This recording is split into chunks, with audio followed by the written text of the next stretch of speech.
네, 오늘도 오후 예배에 나오신 우리 모든 성도님들을 환영하고 축복합니다. 저는 현재 유치부 여기 디모데관 4층에서 5세에서 7세까지 아이들과 신나게 뛰어놀며 예배를 드리고 있는 김한나 전도사입니다. 제가 늘 아이들 수준에 맞춰서 쉬운 말로 설교를 하다가 이렇게 오후 예배 설교를 하게 되니 참 낯설기도 하고 부담스럽기도 한데요. 이 시간 우리가 아이들처럼 몸으로 뛰어놀지는 않지만 주님의 사랑으로 우리의 심장이 새롭게 뛰는 감동이 있기를 바랍니다. 네. 영영 지나갈 것 같지 않던 무더위가 한풀 꺾이고 이제는 계절의 다음 타자가 이제 타석에 들어섰는데요. 매년 이렇게 더위 끝에 선선한 계절이 올 때면 저는 다시 찾아보곤 하는 드라마가 있습니다. 바로 드라마 파스타입니다. 제목부터 무언가 요리와 관련되어 있는 것 같지 않으십니까? 짐작대로 이 드라마는 한 유명 레스토랑에서 그 주방에서 벌어지는 갈등과 성장 또 사랑 이야기를 다루고 있습니다. 워낙 흥행했던 작품이기도 하고 그들의 세계를 꽤 깊이 다루고 있어서 이 드라마가 방영된 이후에 주방과 요리사의 이미지가 새롭게 각인되었다 해도 과언은 아닌데요. 특히나 이 주방장을 칭하는 말로 오늘 주제이기도 한 셰프라는 명칭이 자주 쓰이며 우리에게 익숙한 단어가 되기도 했습니다. 드라마 속 주방의 모습을 나열하자면 이렇습니다. 요리사들 간의 기싸움이 펼쳐지는 치열한 현장, 또 그들을 진두지휘하는 셰프의 카리스마, 그리고 셰프의 독설에 떨면서도 일터에서 낙오되지 않기 위해 애쓰는 요리사들, 셰프의 불호령 앞에 터져 나오는 요리사들의 우렁찬 대답, 무엇일까요? 예, 셰프. 네, 예, 셰프입니다. 오늘 말씀 속에도 이처럼 주방을 둘러싼 이야기가 등장합니다. 셰프이신 예수님의 주방입니다. 그런데 자세히 들여다보면 참 재미있게도 드라마 속 주방과는 전혀 다른 모습을 가지고 있습니다. 과연 예수님의 주방은 어떤 특별함을 가지고 있을까요? 첫 번째로 예수님의 주방에는 한도 없는 용서가 있습니다. 보통의 주방은 소위 말해 얄짤이 없습니다. 아주 작은 실수라도 셰프나 이 식당의 평판이나 이제 수익을 해칠 수 있기 때문에 매섭게 몰아붙이기 일쑤입니다. 어떤 경우는 실수를 저지른 요리사를 해고하기도 하고 이 실수가 낙인이 되어서 요리사로서의 삶이 끝나기도 합니다. 그런데 예수님의 주방은 그렇지 않습니다. 누군가의 실수에 몇 번이고 언제까지나 용서해 준다는 것입니다.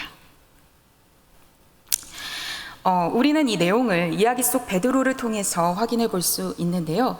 특별히 우리의 상상력을 발휘해서 우리 유치부 아이들처럼 본문 속의 등장인물이 되어 상황을 살펴봤으면 합니다.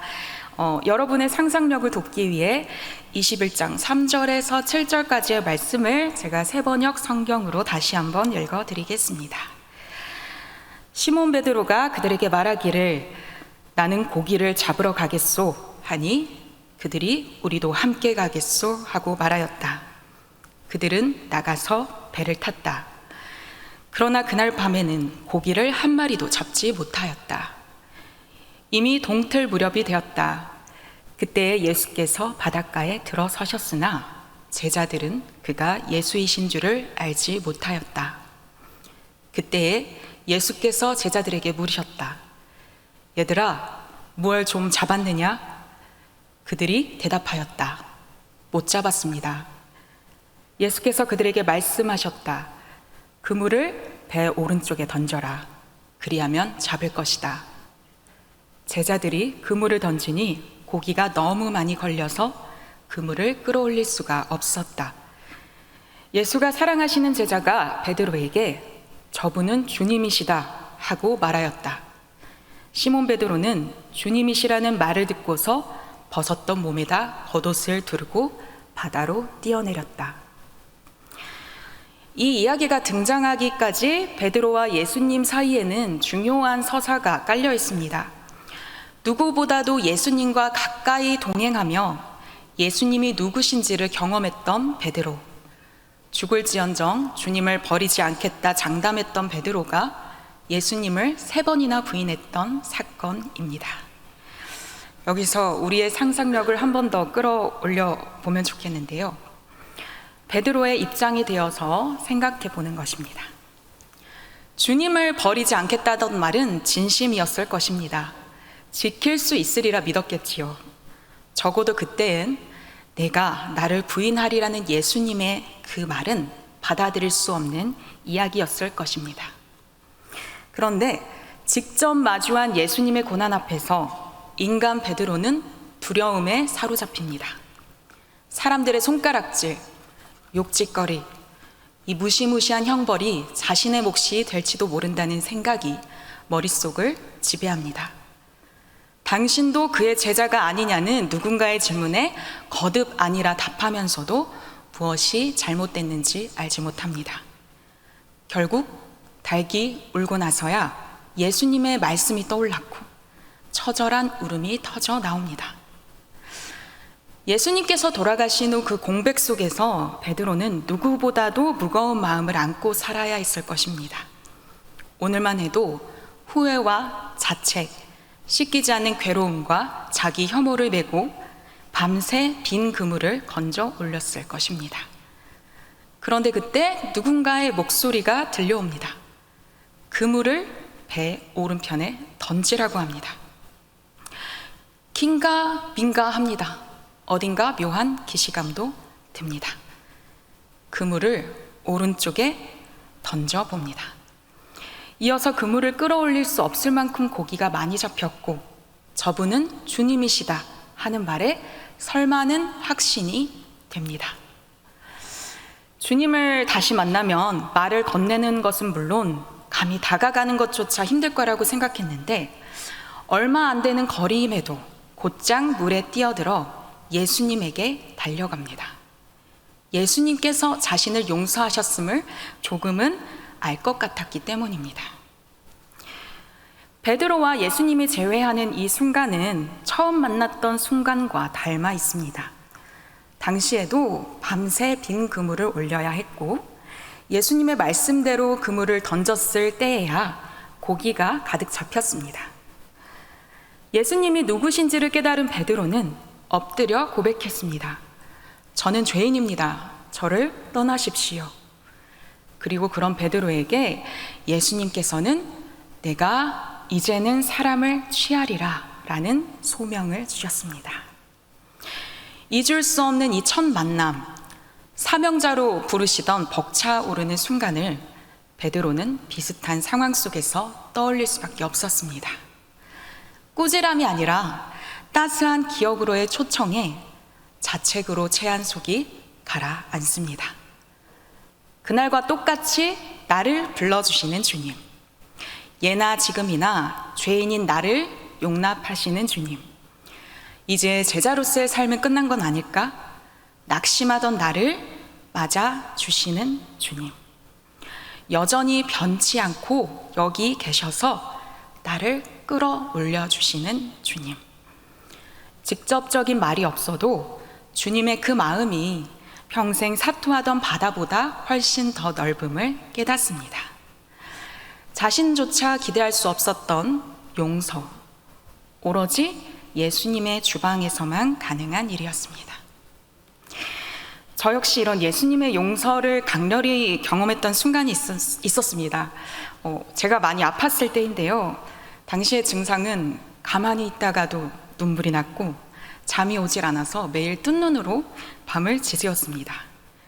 입맛이 없는 것은 물론이고 겨우 삼킨 음식도 모조리 토해내는 바람에 지금은 굉장히 건장한 체격을 가졌지만 당시 2주 만에 8kg가 빠져서 아주 반쪽이었습니다. 처음에는 나를 이렇게 만든 사람에 대한 분노가 가득했었는데 그리스도인으로서 그를 용서해야 한다는 강박과 그러지 못하는 나 자신에 대한 실망으로 기울면서 심각한 자기 혐오에 빠졌습니다. 저의 존재 가치를 부정하면서 삶의 의미를 잃어갔습니다. 지금껏 저는 괴로운 상황에 놓이면 하나님 앞에 무릎을 꿇고는 했었는데요. 당시 제가 어찌나 심각했던지 살 이유가 없다고 생각하니 하나님을 찾는 일도 무의미하다고 느껴졌습니다. 그날도 저는 공허하게 누워서 밤을 지새우고 있었습니다. 새벽 3시쯤이었고 정적이라도 달래고자 음악을 틀었습니다. 자동으로 곡 순서가 재생이 되는 랜덤 재생이었는데요. 마침 찬양이 흘러나오더라고요. 근데 아까 말씀드렸다시피 제가 꽤 심각한 상태에 있었기 때문에 찬양도 듣고 싶지 않았습니다. 그래서 다음 곡으로 넘기려고 하는 순간 첫 가사가 나오는데 가만히 듣게 되더니 급기야는 울음이 터져 나왔습니다. 꼭 제 이야기 같았기 때문이죠. 가사를 얘기하면 여러분은 또 알아채실 수 있는 곡입니다. 날 보고 있는 거죠. 날 감싸고 있는 거죠. 매일 울고 또 매일 묻고 슬픔에 잠겨 눈물로 지새우죠. 사랑하고는 있나요? 날 감싸주고는 있나요? 매일 울고 또 매일 묻고 아픔만 남은 내 마음은 어떡하죠? 그 순간 제가 벌떡 일어나서 무릎을 다시 꿇었습니다. 그리고 짐승처럼 울부짖었습니다. 내가 이렇게 되기까지 내버려둔 하나님을 원망하면서 엉엉 울었습니다. 그렇게 2절이 시작이 되었고요. 벼랑간 울음소리가 멈췄습니다. 2절 가사는 이랬거든요. 외면하고 또 애원하고 하루에도 난 몇 번씩 반복하죠. 이런 날 보고 있나요? 난 아직 그대로인데 내 모습이 부끄러워서 자꾸만 숨는 날 왜 부르신 거죠? 7번, 70번 넘는 죄를 안아주시고 나보다 더 울고 더 많이 아파하실 텐데 이 역시 제 얘기 같았습니다. 잊고 있던 사실이었습니다. 제가 하나님을 원망하는 순간에도 바다 건너편에서 저를 기다리시면서 처음처럼 나를 불러주시는 주님, 몇 번이고 나를 용서하시고 또 나보다 더 울며 아파하시는 주님. 제가 한 사람을 용서하지 못해 이렇게나 괴로워했지만 사실상 나 역시 주님 앞에서는 갚지 못할 은혜를 입은 죄인이구나 라는 사실이 새롭게 다가왔습니다. 그래서 또 울었습니다. 대신 이번에는 소리 없이 저 아래에서부터 끓어오르는 회개와 감사의 눈물이었습니다. 분노는 사라지고 그저 감사하다는 고백밖에 나오질 않았습니다. 이처럼 누구에게나 한없이 베풀어 주시는 예수님의 용서는 늘 처음을 떠올리게 합니다. 주님을 만나고 새롭게 시작한 삶, 그때의 감동으로 끝났다고 생각한 삶조차 다시금 새로워지게 합니다. 두 번째로 예수님의 주방에는 영원히 식지 않는 메뉴가 있습니다. 아무리 맛있는 음식도 식어버리면 제 맛을 잃기 마련입니다. 이미 식은 음식을 데운다고 해도 처음의 맛을 내기는 힘들죠. 그런데 예수님의 주방에는 영원히 식지 않는 메뉴가 있다고 합니다. 무엇일까요? 9절과 17절 말씀을 또 제가 새번역 성경으로 읽어드리겠습니다. 그들이 땅에 올라와서 보니 숯불을 피워 놓았는데 그 위에 생선이 놓여 있고 빵도 있었다. 17절입니다. 예수께서 세 번째로 물으셨다. 요한의 아들 시몬아, 내가 나를 사랑하느냐? 그때 베드로는 예수께서 내가 나를 사랑하느냐 하고 세 번이나 물으심으로 불안해서 주님께서는 모든 것을 아십니다. 그러므로 내가 주님을 사랑하는 줄을 주님께서 아십니다 하고 대답하였다. 예수께서 그에게 말씀하셨다. 내 양떼를 먹여라. 예수님만의 전매 특허, 예수님 주방에만 있는 영원히 식지 않는 메뉴는 바로 사랑입니다. 9절 말씀은 이 사랑을 단편적으로 드러내고 있는데요. 제자들을 위해 미리 따뜻한 불을 준비하시고 아침을 차려놓으신 예수님의 사랑입니다. 지금이야 여러 편리한 도구들이 개발이 되어서 불을 피우기가 쉬워졌다지만 당시 예수님께서 불을 피우고 음식을 준비하기까지의 과정을 상상해 보면 여간 쉬운 일은 아닙니다. 새벽같이 일어나서 땔감을 모으고 후후 불어서 불씨를 살리고 불이 꺼지지 않게 살피고 정성스레 음식을 구우며 제자들을 기다리는 모습은 어지간한 인내와 사랑 없이는 불가능한 일입니다. 식사를 마친 후에는 이 예수님의 사랑이 더 직접적으로 나타납니다. 예수님께서 베드로에게 3번이나 같은 질문을 하신 것입니다. 내가 나를 사랑하느냐? 저는 이만큼 사랑과 배려가 깊은 질문은 없다고 생각합니다. 베드로가 아무리 용서함을 받았다지만 예수님 앞에 섰을 때에는 여전히 마음이 복잡했을 것입니다. 어떤 말을 꺼내야 할지도 모르겠고 이 안에 뒤죽박죽 섞인 감정들 속에서 무엇이 진짜인지 가려내기도 힘들었을 것입니다. 그런 베드로에게 예수님께서는 둘 사이의 가장 핵심적인 질문을 건네시면서 베드로가 자신의 마음을 바르게 말할 수 있게끔 도와주십니다. 그러니 내가 나를 사랑하느냐? 라는 질문은 그래, 네가 엉겁결에 3번이나 나를 부인했지만 그간의 고백은 진심이었음을 알고 지금도 변함없음을 안다. 그러니 우리 다시 그 마음을 꺼내어보자. 서로 사랑함을 확인하고 지난 아픔은 다 잊어버리자. 라는 예수님의 사랑입니다. 3번의 질문과 대답을 통해서 베드로의 텅 빈 속은 따뜻한 사랑으로 채워졌습니다. 다시금 자신의 마음을 확인하면서 절대 식지 않는 예수님의 사랑에 더욱더 단단히 매이게 됩니다. 제가 예수님의 용서를 새롭게 경험한 후의 일입니다. 병가로 2주간 자리를 비우게 되면서 모두가 제가 아팠다는 사실은 알고 있었지만 아무래도 사역자이다 보니까 정확한 이유는 잘 모르고 있었습니다. 그런데 복귀하는 날 한 권사님께서 저를 보자마자 눈시울을 붉히시더니 꼭 끌어안아 주셨습니다.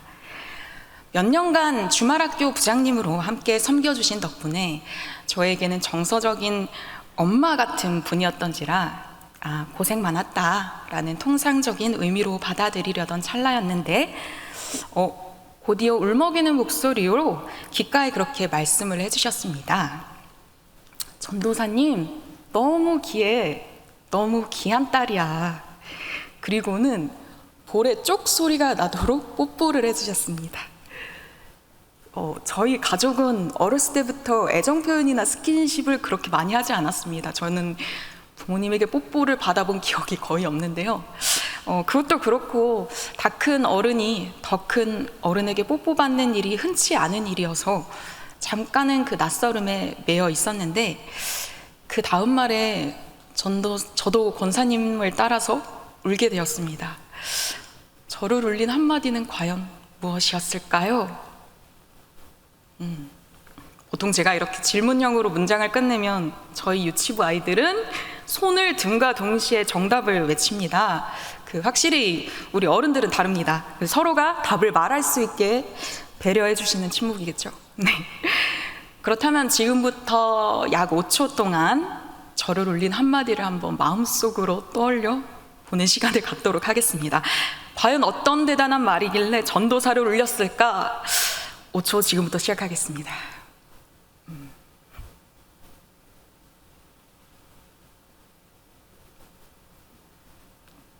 네, 다들 떠올리셨나요? 정답은 무엇일까요? 권사님이 볼뽀뽀를 하신 뒤에 촉촉히 젖은 눈시울로 이렇게 말씀하셨습니다. 하나님이 전도사님을 너무너무 사랑해. 예. 저는 모태 신앙인으로 자라서 20살이 되자마자 신학대에 입학하고 신학대를 졸업하고 나서는 또 바로 신학대학원에 입학했습니다. 덕분에 머리가 제법 무거워져서 그런지 웬만큼 신선한 표현이 아니고서는 당시에는 제 마음을 울리지 못했었는데요. 혹시 성도님들께서는 방금까지 어떤 말을 떠올리셨을까요? 사람을 울릴 만큼 대단한 말이라고 하니까 무언가 더 특별할 것이라고 예상하진 않으셨나요? 저는 교회와 신학교를 다니면서 이 두 가지 말은 참 자주 들었습니다. 당신은 귀한 사람입니다. 하나님은 당신을 사랑하십니다. 새롭지도 않고 어떻게 보면 무감각해져 버린 표현이었는데도 그 순간은 처음 듣는 말 같았습니다. 권사님의 그 물기 어린 한마디 한마디가 하나님께서 들려주시는 사랑 고백 같았습니다. 한나야, 너 참 귀해. 내가 그렇게 만들었어. 한나야, 내가 너를 너무 사랑해. 그러니까 우리가 서로 사랑하며 살아가자. 제가 아프면서 하나님의 사랑이 전과 같지 않다는 생각을 참 많이 했었습니다. 식어 빠진 음식 같았습니다. 근데 다시 돌아보니 식어버린 건 저였습니다. 주님께서는 늘 주방문을 열고 저를 기다리고 계셨음에도 저는 제가 거기 들어갈 가치가 없다고 생각한 것이었습니다. 애초에 불을 피워낸 것도 다 저를 위한 것이었는데 말입니다. 마침내 그 온기를 깨달았을 때 따뜻한 사랑을 내어주시는 주님을 경험하면서 제게는 첫사랑과 같은 감동이 차올랐습니다. 제가 오기까지 노심초사 불씨를 지키며 따뜻하게 데워놓은 그 사랑이 저의 허기까지 완벽히 채워버린 것이었습니다. 예수님의 주방에는 영원히 식지 않는 사랑이 있습니다. 누구에게나 언제나 처음처럼 따뜻합니다. 텅 비지 않도록 모두를 채우는 사랑입니다. 세 번째로 예수님의 주방에는 강요 없는 대답이 있습니다. 오늘 설교 주제가 뭐였지요? 셰프였습니다. 앞서 잠깐 설명드리기도 했지만 이것은 주방의 리더인 셰프가 무언가를 지시하거나 기합을 넣을 때 요리사들의 구호 같은 대답입니다. 어쩌면 군대와 같이 절대 복종의 의미를 띠는 대답이라고도 할 수 있습니다. 그런데 예수님의 주방에서 울려 퍼지는 대답은 그것과는 다른 성질을 띠고 있습니다. 오늘 본문 말씀 세 구절에 걸쳐서 예수님께서는 사랑을 확인하는 질문을 던지심과 동시에 사명 또한 반복적으로 맡기십니다. 바로 내 양을 먹이라 라는 사명이었습니다. 그리고 셰프이신 예수님의 지시에 베드로는 셰프이라는 대답을 자신의 여생을 통해 고스란히 보여줍니다.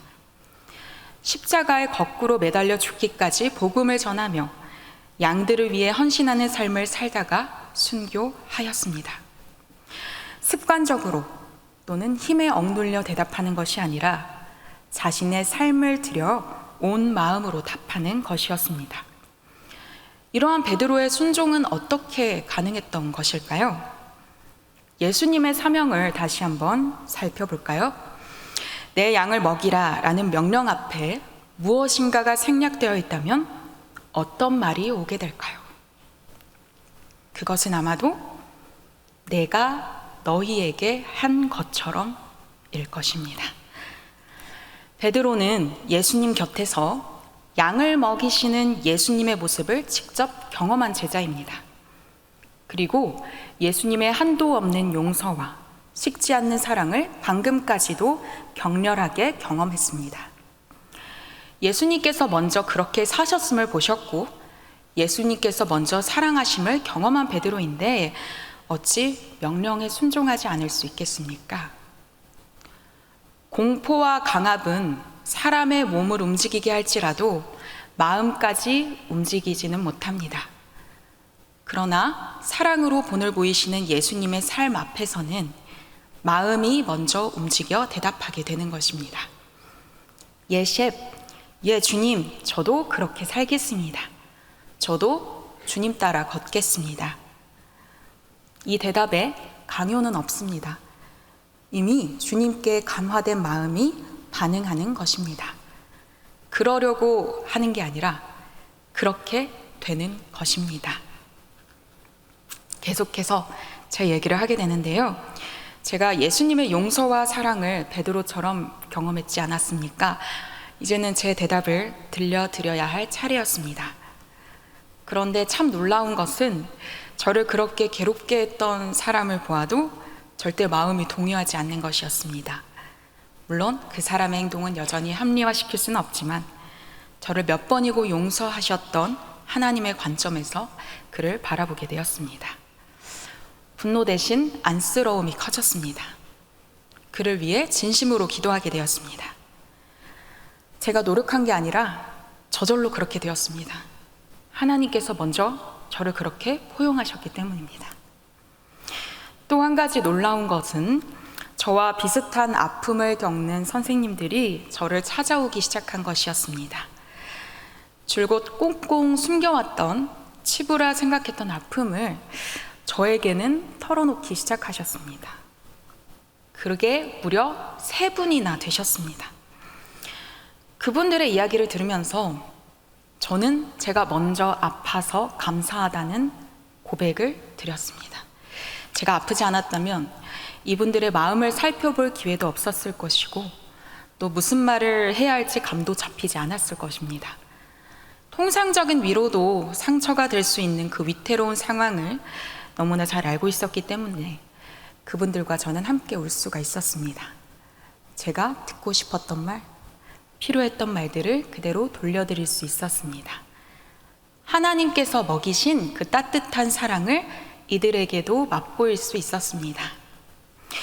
일례로 한 분은 강박에 사로잡혀서 하루에 수백 번 손을 씻느라 살갗이 벗겨진 2손이 늘 빨갛게 퉁퉁 부어 있었는데요. 저와 자연스럽게 마음을 쏟으면서 제가 그곳에서의 사역을 마치고 떠날 때에는 3살이 돋은 아이와 같은 손으로 악수를 할 수가 있었습니다. 예수님의 명령에 대답하는 것은 바로 그런 것입니다.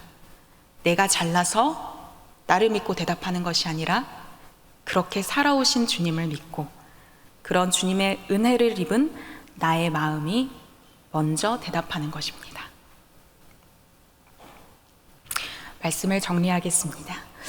오늘도 주님께서는 우리 성도 여러분을 주방으로 초대하십니다. 더럽혀진 옷을 툭툭 털어주시고 몇 번이고 다시 허하시는 용서를 목에 둘러주십니다. 세상과 사투하던 몸을 녹이도록 온기를 허락하시고 데우고 데워도 늘 처음과 같이 따뜻한 사랑을 먹이십니다. 그리고 계산서 대신 단 한 가지만 부탁하십니다. 가서 너희도 나와 같이 하여라. 주님께 이미 한없는 은혜를 입은 우리가 할 수 있는 대답은 한 가지입니다. 예, 셰프, 예, 주님, 저도 그렇게 하겠습니다. 저도 그렇게 살겠습니다. 마음이 먼저 움직이는 대답이 여러분의 삶이기를 주님의 이름으로 축복합니다. 네, 함께 기도하겠습니다. 한없는 용서와 늘 처음과 같은 사랑 안에 저희를 품어주시는 주님 감사합니다. 차디찬 바다 가운데서 그 은혜를 잊어버릴 때면 같은 자리에서 저희를 기다리시는 주님을 기억하게 하여 주시옵소서. 주님께서 우리를 주방으로 초청하셨듯 저희도 우리의 주방에 누군가를 초청하기를 원합니다. 주님의 마음을 본받아 호용하고 사랑하며 우리의 삶을 통해 그리스도를 보게 하여 주시옵소서. 예수님의 이름으로 기도드립니다. 아멘.